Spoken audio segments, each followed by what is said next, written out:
Je m'appelle Julien. J'ai 24 ans et je vis à Paris depuis un peu plus d'1 an. Quand je suis arrivé ici, j'étais simplement un étudiant venu de province, un peu naïf, un peu perdu dans cette ville qui ne dort jamais.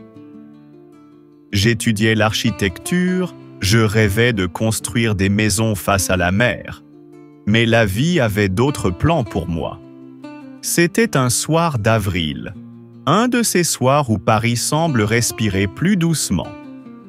Les arbres du boulevard Saint-Germain étaient couverts de bourgeons, les terrasses pleines de rires et de verres de vin. Je travaillais dans un petit café pour payer mon loyer et mes études. C'est là que je l'ai vue pour la première fois.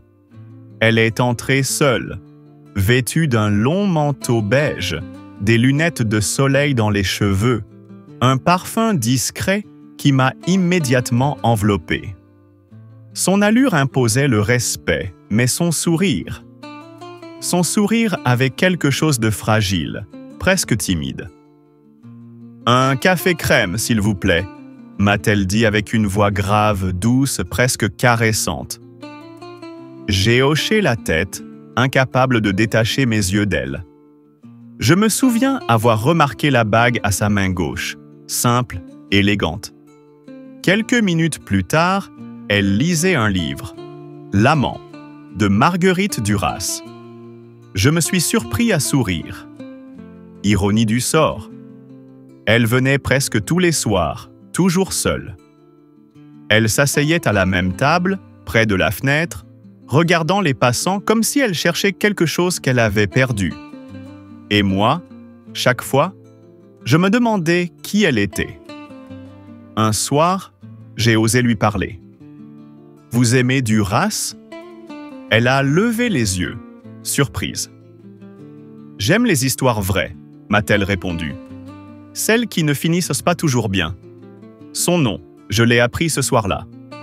Claire Morel. Elle avait 50 ans.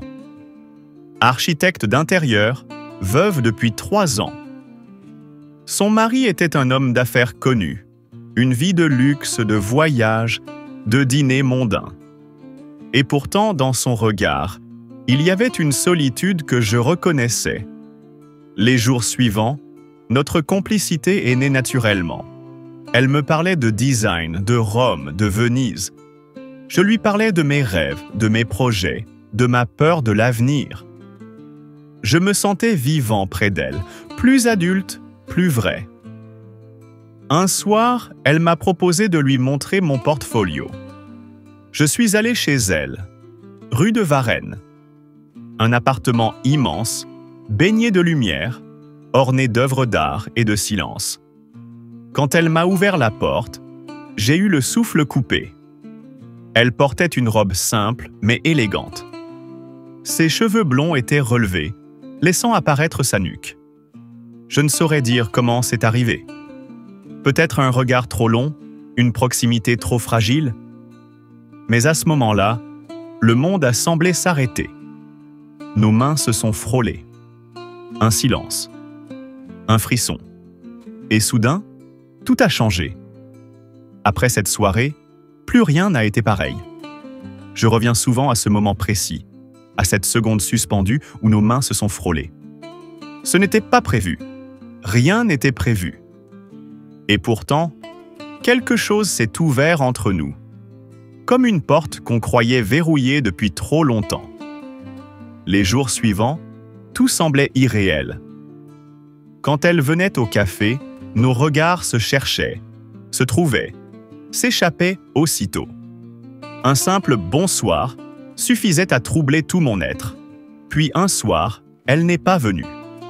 Ni le lendemain, ni le surlendemain. Je me suis surpris à attendre, à espérer. Finalement, après une semaine, j'ai trouvé le courage de lui écrire une phrase, simple. « Est-ce que je vous ai fait peur ?» Elle a répondu tard, très tard.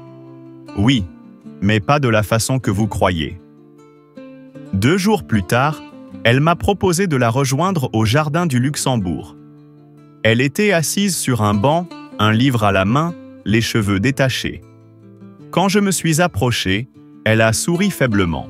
« Julien, ce que nous faisons est insensé. J'ai 25 ans de plus que toi. » « Et alors ?» ai-je répondu sans réfléchir. « Et alors ? Tu mérites une vie qui commence, pas une histoire compliquée, avec une femme qui en a déjà vécu plusieurs. » Ces mots m'ont transpercé. Mais ses yeux, eux, disaient autre chose. Je me suis assis près d'elle. Le vent faisait bouger les feuilles, le ciel s'assombrissait.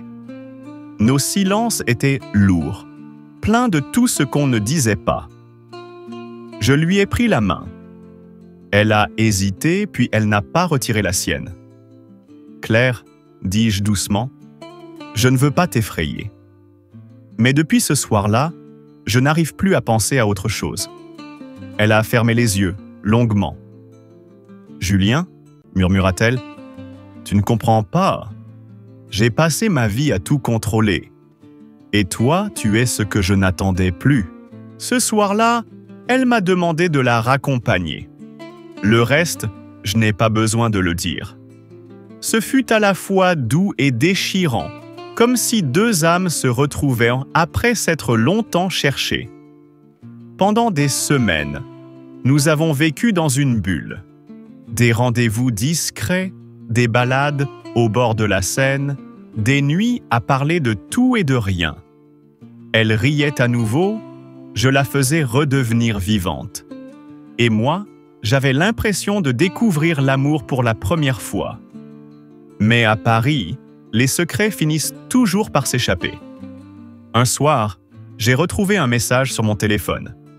C'était Marc, mon meilleur ami. « Dis-moi que ce n'est pas vrai. » Mon cœur s'est arrêté. Il avait tout compris. Sa mère lui avait avoué. Je suis allé le voir. Il ne m'a pas laissé parler. « Tu aurais pu choisir n'importe qui, Julien. Mais pas elle, pas ma mère. » Je n'ai rien répondu. Parce que, quelque part, il avait raison. Notre histoire n'avait plus d'avenir à ses yeux. Ni à ceux du monde, Claire a décidé de partir quelques semaines en Italie. Elle m'a dit « On doit respirer, Julien. Si c'est vraiment de l'amour, il survivra à l'absence. » Les semaines ont passé, lourdes et grises. Et puis, un matin, elle m'a envoyé une carte postale. Le temps ne change rien à ce que je ressens. Mais parfois, aimer, c'est savoir s'éloigner pour ne pas détruire. 3 ans ont passé depuis. Je suis devenu architecte, j'ai mon propre atelier, j'habite toujours à Paris. Je n'ai plus jamais revu Claire. Mais parfois, en passant devant le café où tout a commencé, j'entends presque sa voix. Je sens encore son parfum et je souris. Parce qu'au fond, elle m'a appris ce que c'était, aimer, vraiment. Pas pour posséder, pas pour durer, mais pour exister pleinement, ne serait-ce qu'un instant. Si cette histoire vous a touché, abonnez-vous à la chaîne, laissez un like et partagez. Parce que parfois, une seule histoire peut réveiller tout un cœur.